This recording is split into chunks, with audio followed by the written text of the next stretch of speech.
Dragi gledalci Sport kluba, dobroveče. Imamo večeras priliku da ugostimo jednu legendarnu ličnost svetskog sporta, nekada jednog od najpopularnijih atletičara i sportista sveta, a danas funkcionera takođe u atletici. Reč je o legendarnom Sebastijan Kou, koji je danas predsednik Svetske atletske federacije. Mr. Sebastijan Kou, I started this by saying that we thank you for giving this interview for the Sport Club. It's a regional TV network that covers all ex-Yugoslav states, Croatia, Serbia, Bosnia, Macedonia, etc. And I don't like to use these big words like legendary, but I don't know how else to present you to the Serbian public and maybe to the regional public. And maybe... Well, legend is a little worrying because mainly you describe people that are dead that are legends, but I'm grateful nonetheless. I'm grateful that you're here and talking to us.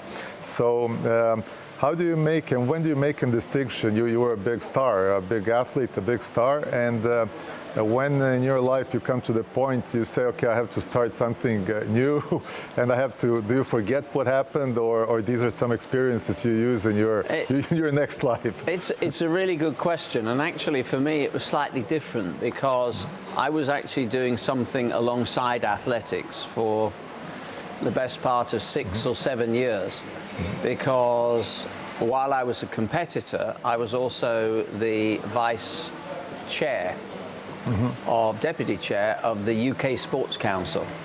I was also... While you were active? While I was active, yes, as a competitor. And I was also a special advisor to a government minister in the Department of the Environment. So my transition from athletics actually started when I was about 24, 25. So you were preparing yourself very, very young. I don't know that I was even thinking about it, but I never functioned very well if I only had one thing to think about. And in fact, the only time in my career where I became really a full-time athlete was in and around the Moscow Games.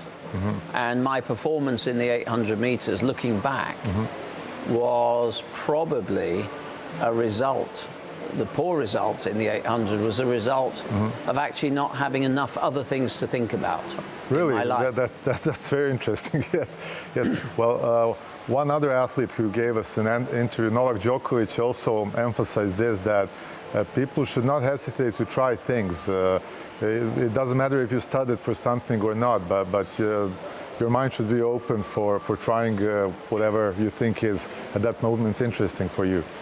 I think he's right, and I would make one other point, and that is that I think it's really important that you have other things in your day other than just thinking about what the next training session looks like.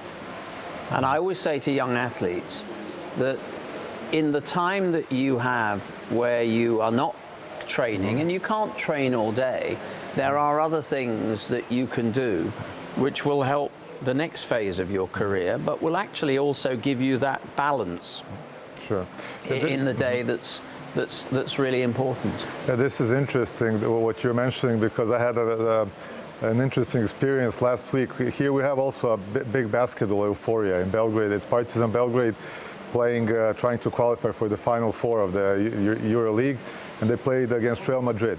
I had contact with one player because you cannot get tickets, and he said, okay, I'll get you 2 tickets for this game. And I was waiting. The game was at 8:30 p.m. At 6, he phoned me finally and said, can you come to the cafe? We're in the neighborhood, very close to each other. And I was like, what, but aren't you already in the arena? He said, no, I'm just getting into the car now. So just, I thought he was 2 days isolated from public for everyone. But the coach, who won 9 Euro Leagues, relaxes them like this. If they were thinking the whole day about the game, they would fail probably. No, I don't think there's one size fits all. Yes, yes. I think it's very much, good coaches will recognize that within a team, you will have very different psychologies. There will be some that really don't want to talk for 2 days, that want to be that are withdrawn, maybe want to stay in their room, only coming out for meals. There will be others that routine does not suit. It's very interesting watching athletes in an Olympic village. The ones that survive the village are often the ones that compete extremely well.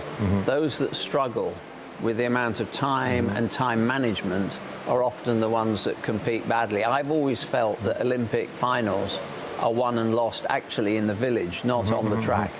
That's interesting also. So we know everything about you, your gold medals, Olympics, world records, but I don't know if you were also active in some other sports, or it was just athletics. Well, I used to play football as a kid. Like everyone. Like everyone, but I played for my school. I even played for a small part of the country that I was living in. My real love, actually, other than watching football, is I like playing cricket.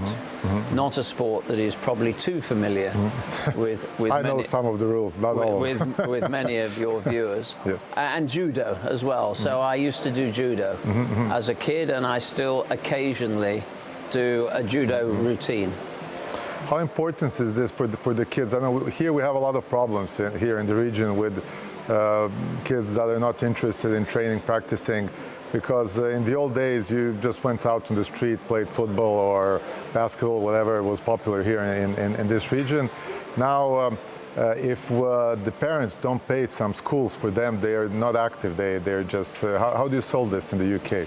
It's a big challenge. Look, I don't think the United Kingdom is significantly different from many other advanced countries, but the average, well, between the age of 8 and 12, roughly between the age of 8 and 12, the average British child becomes 50% less active. And that remains with them throughout the rest of their lives. So getting young people into habits of exercise early in their lives is really important. The big challenge there is, what does that exercise look like? How is it organized? And how is it done in a way that doesn't put them off? Because you know yourself, if your first introduction, your first exposure to something that you're being introduced to is an unpleasant experience, you don't stay on. Yes. So having good coaching and people that understand. So you have to educate coaches to really understand important. this new age. It's really important. It's really important because trying to encourage a child at the age of 9 or 10 into patterns of exercise isn't about intensive training programs. It's about making it fun and accessible. The other big component in all that, and we know this from research, is that a child being brought up in a family where they see mother and father or other members of the family or even carers looking like they enjoy sport, even if it's, 1 day a week going for a jog or a walk or working out, that's a huge incentive for a child to also want to copy. And so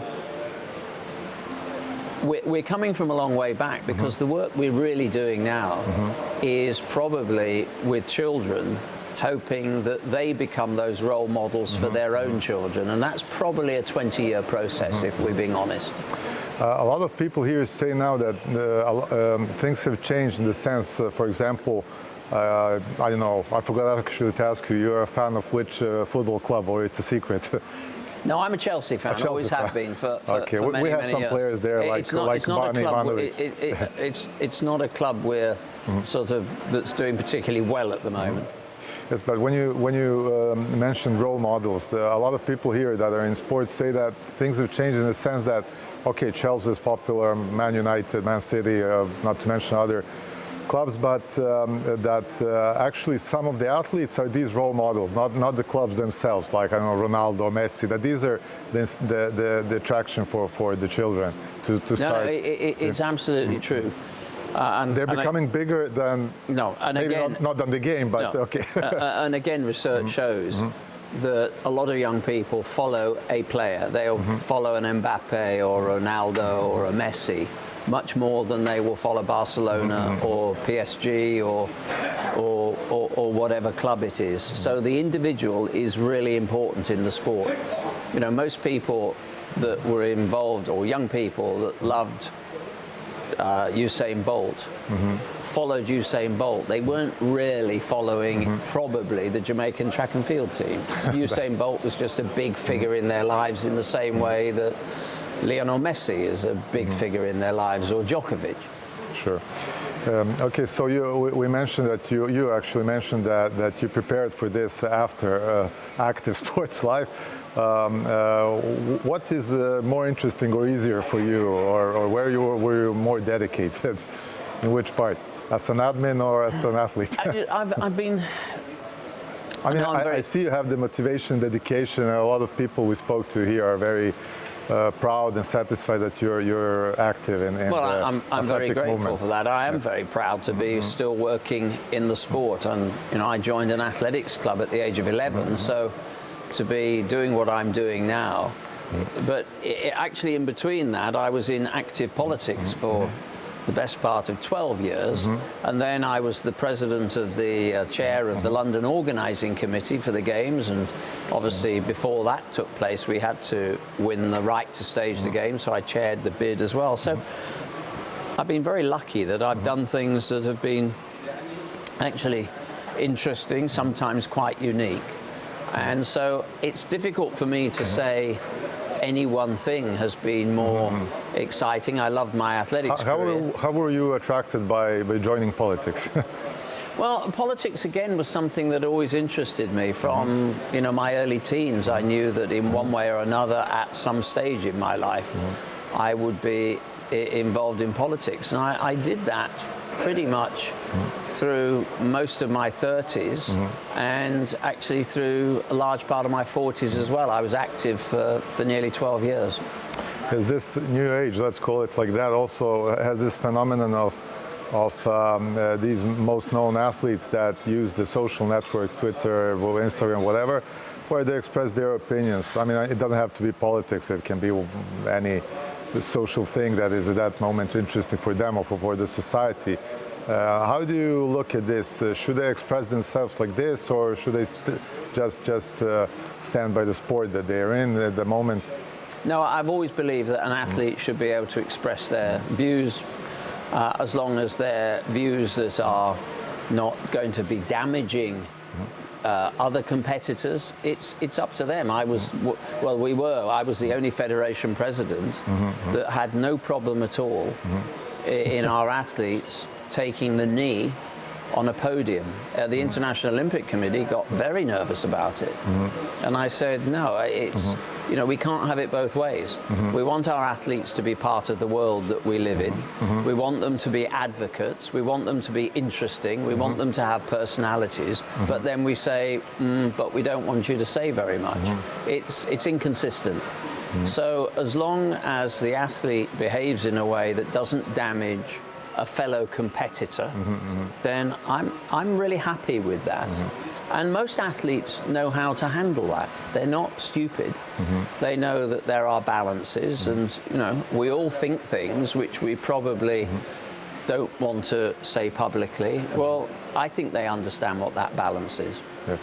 Okay, you're now in Belgrade, participated in this Congress. How are you satisfied with the ways athletics are developing in the region? I'm very satisfied. I think the Balkan Athletics Association is one of the strongest regional athletics groups that we have. I pay tribute to them because throughout COVID they kept their championships going. I know in Serbia you kept your indoor championships, your cross-country, your junior events.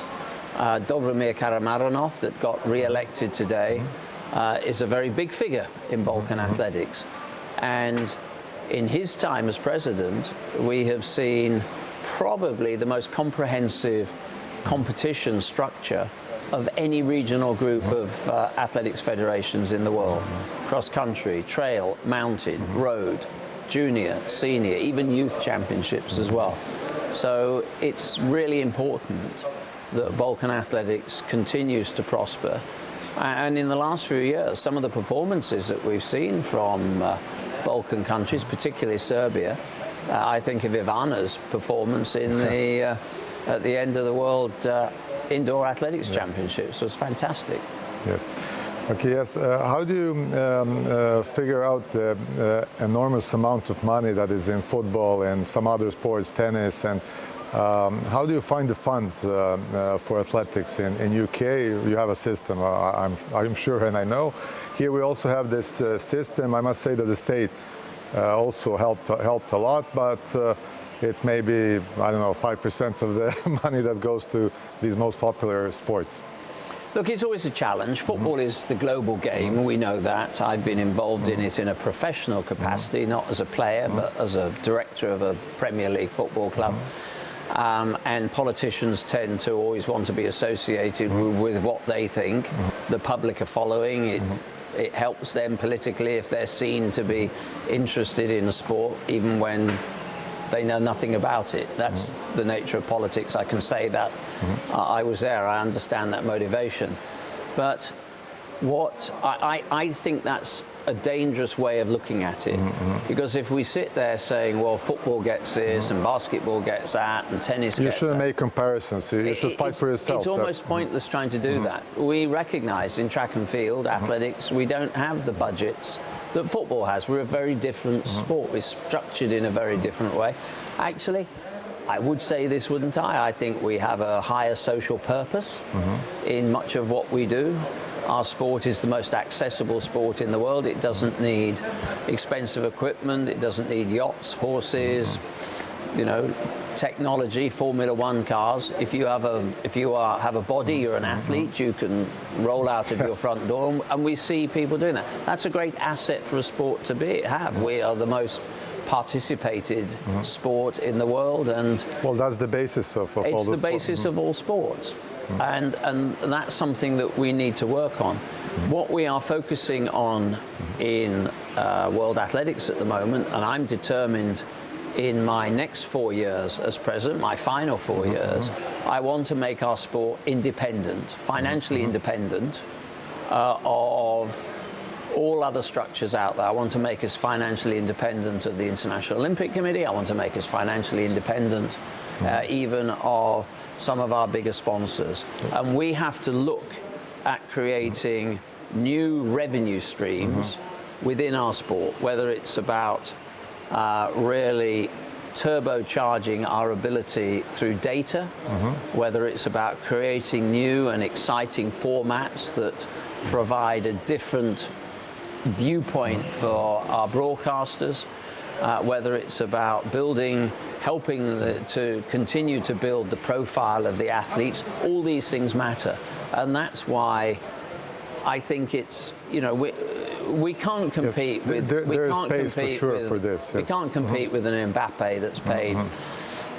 You have big stars in track and field. You have big stars also. We have big stars in track and field, and our responsibility as World Athletics is to make sure in the next 4 years our competitions are exciting, that we are understanding the landscape that people watch and consume their entertainment in, and a lot of our sport isn't as entertaining as it should be, and that's what the next 4 years needs to look at. Yes. For sure, there is space for this that you're saying. I remember when one of my best friends, Savo Milošević, joined Aston Villa in '96, I think, 7. Mr. Doug Ellis was the president of Aston Villa. We had this dinner with him, an introductory dinner. And I remember him saying that that moment that the football was not 5% exploited in a financial way as it could, which showed later in these next 20, 30 years. So I'm sure you can improve the possibilities for new funds for track and field. There's a lot we are doing. There's a lot more we can do. And we need to find, look, we have big ambitions. We have 214 federations. We need to make sure that all the time they are in a position to deliver at their own programs and our programs. In order to do that, We need vibrant sponsors. We need revenue streams that are there for us to be able to circulate. 90% of everything we raise goes back into the sport. It goes back to the athletes, and that's the way it should be. You said you want to make track and field athletics independent in a financial way. I don't want to talk about politics just as a phenomenon. You participated at the Moscow Games and then the LA Games. We always had these political problems with boycott, yes or no. One side was boycotting the Moscow Games, the other the LA Games. And I see you people walking here from Bulgaria, UK, France, wherever. Is it an topic question? Does politics have to interfere into sports? Can you be independent from this, or you're part of the process? No, you can't ever be independent from politics. It's delusional to think that you can ever be independent from politics. You can be independent from party politics. That's a different issue.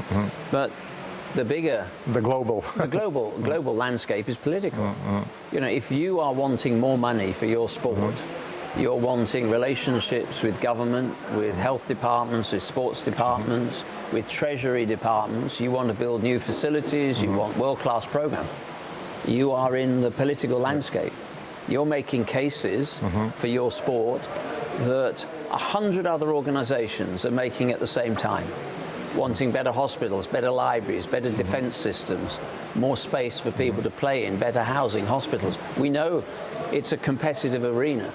So unless you can make the case for your sport, make it cogently and strategically, and get it into the ears of the people that are able to make that happen for you, particularly around funding, then it is crazy to sit there saying, we're sport, they're politics. Yeah. There's no meeting point. There's real life when you have to. It's real life. Yes. You know, sport is the stuff of life. Politics is the stuff of life. Yeah. Okay. This is not the first time you're in Belgrade, I suppose. Yes. No, certainly not. Yeah. So one of the benefits of the life you had and you still have is traveling, visiting, introducing and getting to know new people, countries, cities. This is something that is a big benefit in life. I think it's a privilege. Privilege. That's what I like travel. I like going to places, particularly I haven't been before. There are fewer and fewer places like that now for me because I have been traveling everywhere for the last 40 years. And actually, the more I travel, the more you have a global view. And that's actually quite helpful to athletics because I spoke to the European Congress this morning. The challenges in that room are very different in a way from the challenges that I dealt with just 2 weeks ago when I was speaking to a group of Caribbean countries. And tomorrow night I fly to Africa for the African Congress. Again, that's a very different landscape, massive travel times, far-flung communities, and where funds are limited. So it's understanding the world, which I have through travel, has done two things. First of all, it gave me an insight into things at a younger age than probably most people would have seen that. By the time I was 25, I'd pretty much competed in every one of the Iron Curtain countries. So, you know, when I was... How were these experiences as a young man coming to... Fascinating. I was in East Germany a year before the wall came down. I met people like Jürgen Krenz and Honecker. I was also in Prague in 1978 for the European Championships. So understanding that world, being able to put it into the context of the current world is very important to me. And utilizing those experiences in the role that I have now, I think gives me a huge advantage. You traveled a lot, you met a lot of people, important people. You just mentioned Honecker. Who is it maybe difficult to ask, which are the ones that left the biggest impression of these? That is almost an impossible question to answer, because if I thought about it for the rest of the day, I'd come back to you with probably a list of 20 people. In my own country, probably the most formidable politician of my generation, and arguably since 1945, was Margaret Thatcher. I worked alongside her in the party. I served in her government for just a few months. So a very powerful, very influential figure. Not everybody agreed or approved of what she did, but by firm leadership, she was able to steer a particular path. But I've met 5 American presidents as well, who in their own way have been equally impressive. A lot of people mention Margaret Thatcher here in the region, but for one very particular thing, the fans, actually the hooligans. We still have this problem in the region with the most extreme fans, and they always mention how she solved this problem. We need Margaret Thatcher here. She didn't actually solve that problem, if we're being blunt about it. Arguably, she added to the problem with some of the policies that weren't very practical. But it wasn't. So it's more like a myth that she solved it. Football actually resolved that problem, and good policing. And, you know, mercifully, a generation of football fans started to come through that recognised that what was happening on the streets or were happening in restaurants around the ground.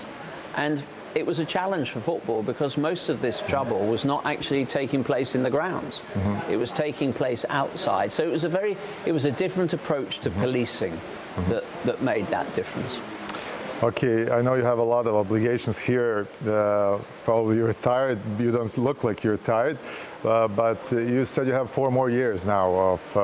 Well, if I'm re-elected in Budapest, then I will start the last 4 years of my tenure. And you still have the motive, dedication, and the energy for this. Absolutely. There's a lot of work to be done. In fact, probably the toughest work lies ahead.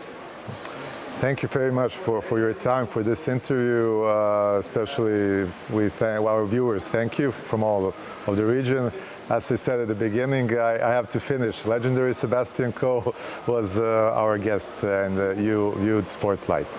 Thank you. I've enjoyed it.